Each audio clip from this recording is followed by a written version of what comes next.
Welcome to the Positive Spiritual Living Podcast, brought to you by Unity on the Bay. This is your positive path for spiritual living.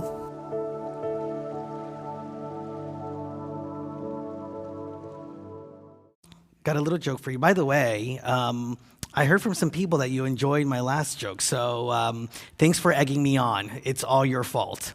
So I finally bought the limited edition thesaurus that I've always wanted, the limited edition one. When I opened it, all the pages were blank. I have no words to describe how hangry I am. So I actually shared that joke with Jason earlier, and he gave it a 5 out of 10. And he even asked what it meant and how it connected to what I wanted to talk to you about today, which was breaking through your glass ceiling. That's never a good sign when somebody has to ask about the joke, right? But I did it anyways, because in case you were wondering, this is how I saw it. It's about limitation and, going out and buying that limited edition. And how many times have I actually gone out into the world and bought into that limited thinking, gone exactly what that limited thinking was supposed to get me, and all of a sudden I'm just speechless about what it was that showed up.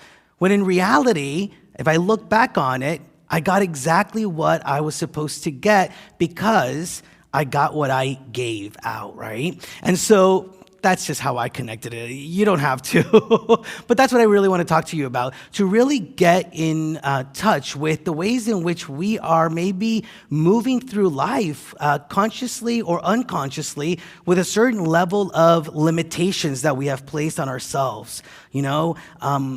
I can look back in many aspects of my life and realize, yep, that's what I gave out. That's what I got out of it, right? There was some limited thinking. And the more that we become conscious of the ways in which those limitations have created some of our experiences, I think the better we're able to really navigate through them and actually expand the ways in which we can experience life. Now, does that sound familiar to you, that we go consciously or unconsciously through certain limited patterns, right? And certain limited life situations? And I know that it's about taking responsibility. I want to also just know that it can be very difficult, right? And we don't always start at the same sort of like foundation. And I'm even talking about just our life situations are very different. And so one of the key things about it is, yes, to take responsibility for how we are experiencing our experiences, but also to be very gentle with ourselves and be very kind with ourselves as we move through this. Because for me, this is all about evolving through my limited thinking into a greater awareness of my truth. And more than ever, I think it's so important for us to really believe in the possibilities. We have to believe and have faith that regardless of our circumstances, whether it be our individual circumstances or it be our collective circumstances that we may be moving through, that that we are bigger than those circumstances, that there is something greater being birthed, and that the feeling of joy and peace and love that we are searching for is attainable. Can you hold with me the understanding and the recognition that all that we are seeking is attainable, and we have in this very moment everything that we need in order to experience that? Now, we have to break out of our limitations for that to take place. Gay Hendricks, who is this psychologist and author, says, if I cling to the argument that something is not possible, I'm arguing in favor of limitation. And if I'm arguing for my limitations, I get to keep them. Are you ready to release and let go of your limitations? Are you ready to experience life in a new way? Gay Hendricks, who is the author of a book called The Big Leap, he really invites us into looking at what he calls the upper limits. And one of the things that, how he describes upper limits is these programs, this programming that we have bought into that basically express the ways in which we see ourselves as worthy of certain things and what we're exactly worthy of and what we're not exactly worthy of, right? And it's sort of like this thermostat, he calls it, the upper limit thermostat. And the setting holds us back from enjoying all of the love, the financial abundance, the creativity that's rightfully ours. He says, when you push through your upper limit thermostat setting by making more money, experiencing more love, or drawing more positive attention to yourself, you trip your upper limit switch. Deep inside your mind, a little voice says, you can't possibly feel this good, or make this much money, or be this happy in love. Unconsciously, you then do something to bring yourself back down to the thermostat setting you're familiar with. Even if you do achieve a glorious new height, it is often short-lived. Does that sound familiar to you?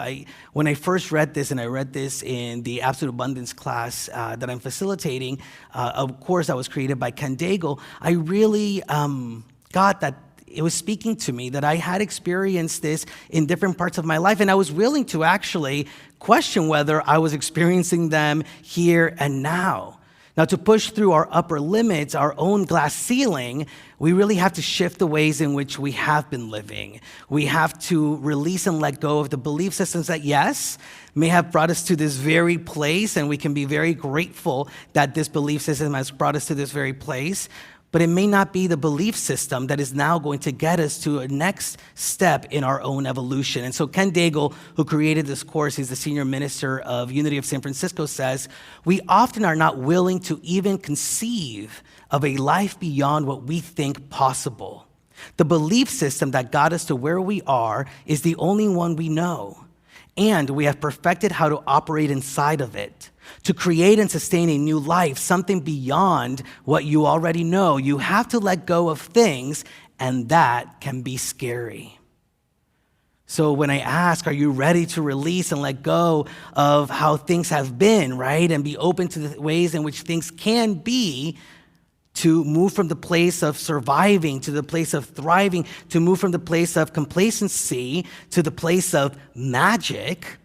You know, I have prided myself in being able to see myself as somebody that would say, of course I'm ready to release. Of course I'm ready to live out these experiences from the higher consciousness. And if I'm honest with myself, it's more yes and right? I get stuck sometimes.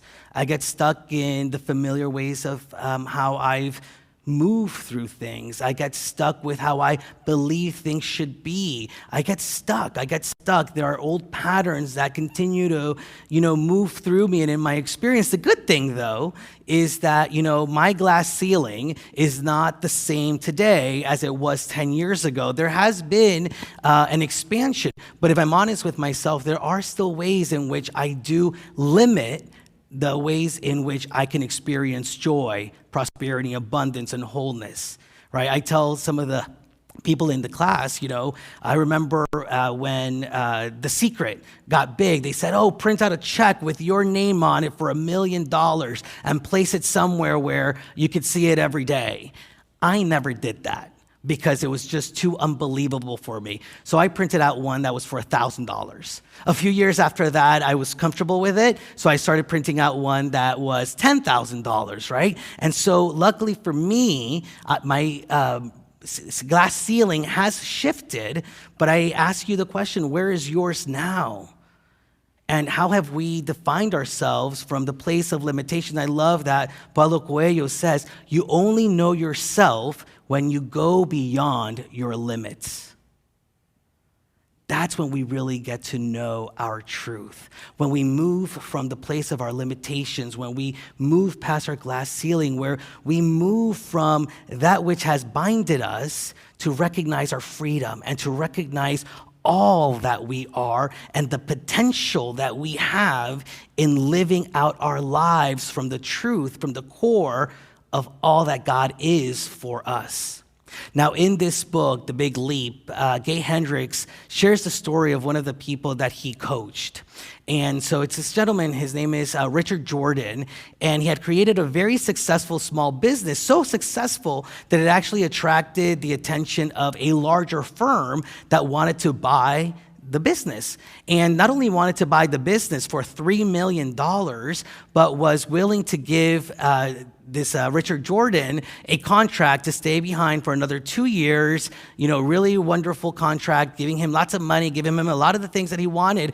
And so it seemed like this really wonderful dream come true. And so that after weeks of negotiating, they were on the verge of signing the contract. And all of a sudden, Richard Jordan wakes up one morning upset. He's like, you know what? I feel like I've been taken advantage of because I think I deserve 2 more weeks of vacation in that contract. And so he called up the person that he was negotiating with and, gave him a piece of his mind. And what resulted actually is that the bigger firm sent Richard Jordan a letter saying, due to the ways in which you communicated and your feelings around the vacation package, this is just too much for us, and we are going to step away from this negotiation.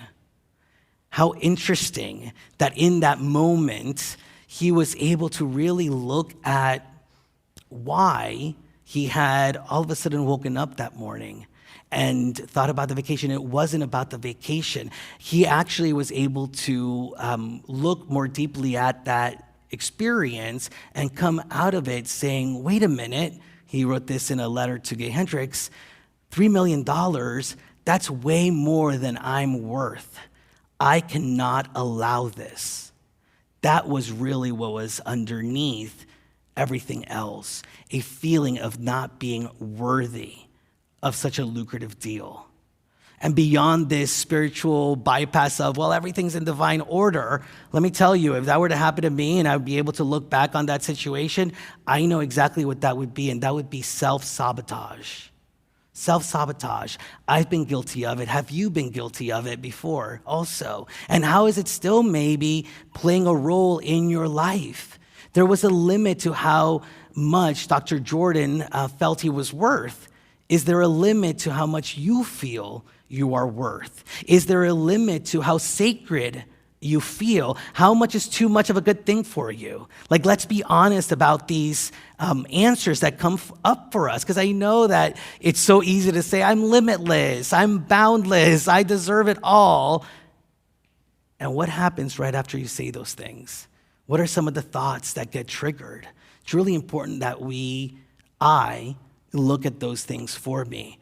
Before I met my husband, Tom, and I've been talking a lot about him lately, it's probably because we just celebrated 10 years of our wedding anniversary. So, but before I met him, and he laughs about this because I always talk about, past relationships, he's like, none of them lasted longer than 6 months. But I had quite a few that lasted just about 6 months. Actually, only one of them lasted over 6 months. The day that it was our 6-month anniversary with him, with this person that I was seeing, I celebrated. I was like, oh my God, this is so great. We made it to 6 months. 6 days later, I got drunk.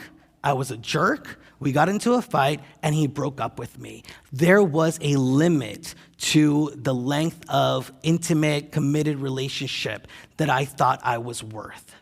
I can see that so clearly because I had 4 or 5 relationships, one after the other, that were really close to 6 months. And the moment that I got past 6 months, I screwed it up for myself. I self-sabotaged. We deserve more than what we have been self-sabotaging ourselves with. We deserve to move beyond our glass ceiling and those limitations that we have placed on ourselves. See, Dr. Jordan, when he was able to see the ways in which he self-sabotaged, he was really able to experience that, and he started calling it his $3 million gift, the ability to see the ways in which he hadn't thought of himself as worthy. And from that place, he was able to ask himself 2 questions that he's used throughout his life now. How much love and abundance am I willing to allow? Take a moment right now. How much love and abundance are you willing to allow? The next question, how am I getting in my own way? How are you getting in your own way? See, I believe, actually, when you ask that kind of a question, I'm just going to invite us to take a deep breath. It takes courage to be able to ask that question. It takes even more courage to be able to answer that question. See, I believe that we either grow through and past our limitations or we die by them. We grow through and past our limitations or we die by them. So how can we break through these glass ceilings? Like I told you, I'm in the process of experiencing a lot of this myself, right? Like I've been able to look back and see what has worked for me, and I'm still in the question of what can continue to be a practice for myself. But I want to share with you some of what I believe has worked. And the first one is as simple as that. Working it, asking yourself these questions and not being afraid of getting uncomfortable with the answers. I know what I did after sabotaging my 6-month and 6-day relationship.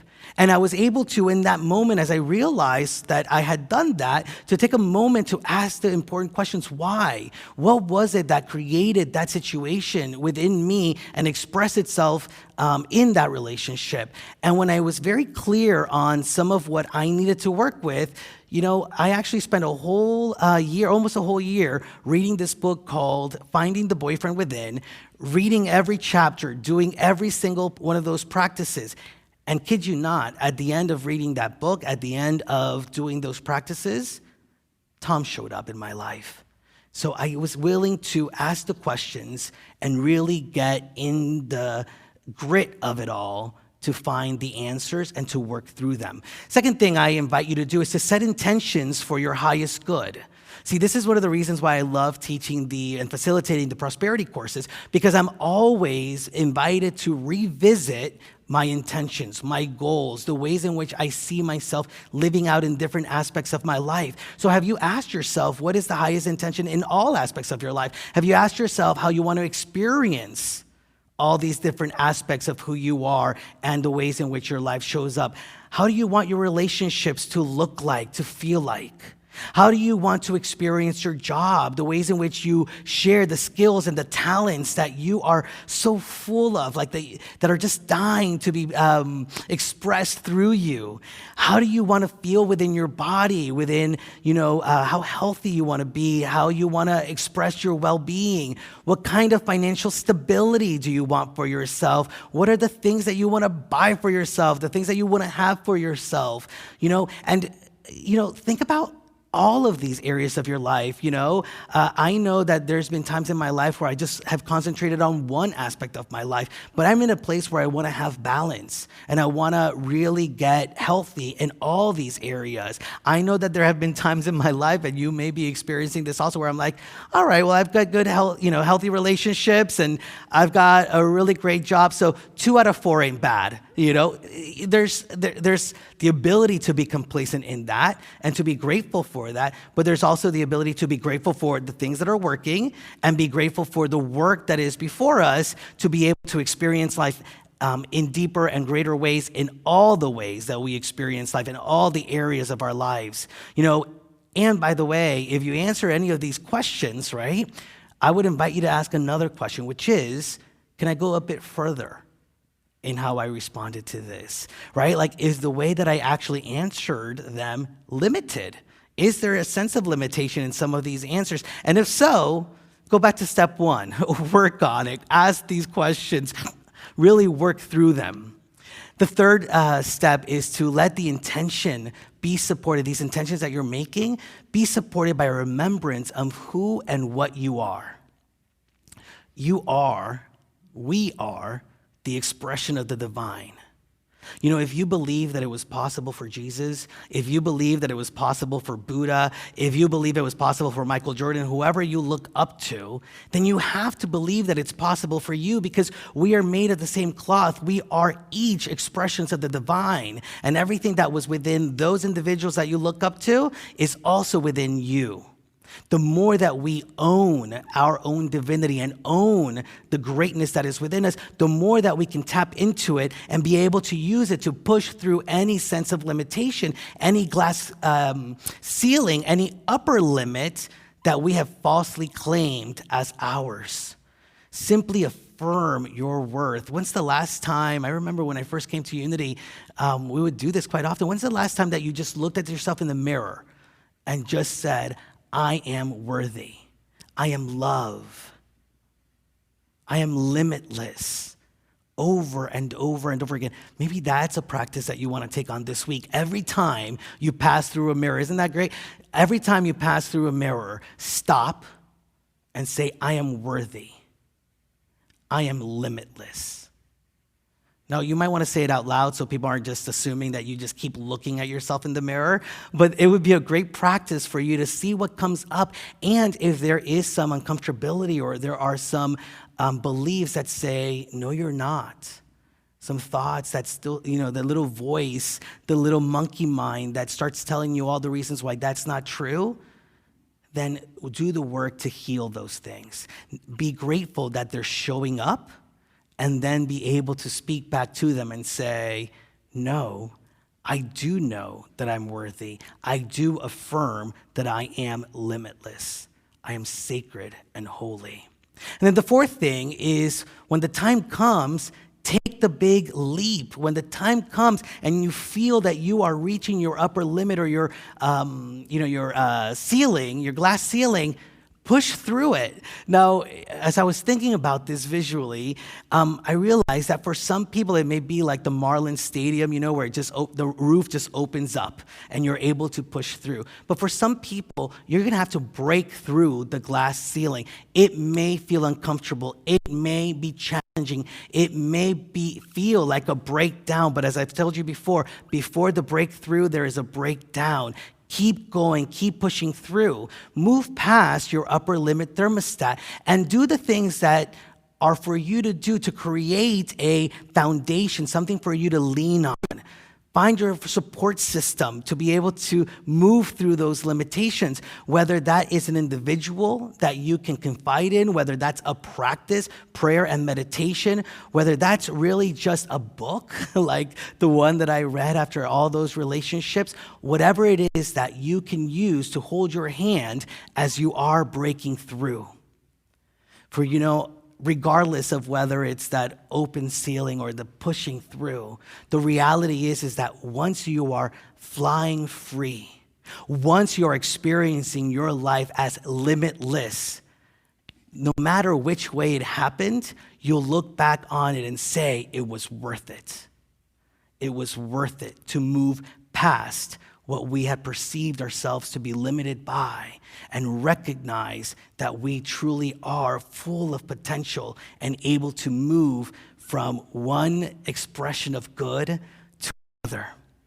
And when you do reach that next step on your journey, you may encounter another set of limitation. You may encounter another glass ceiling. But just remember that you have been able to push through them before. Believe that you can do it. Believe in yourself the way that I believe in you. We were destined to be an experience of limitless potential. And here and now, we are claiming this as our truth. Have a beautiful day and namaste.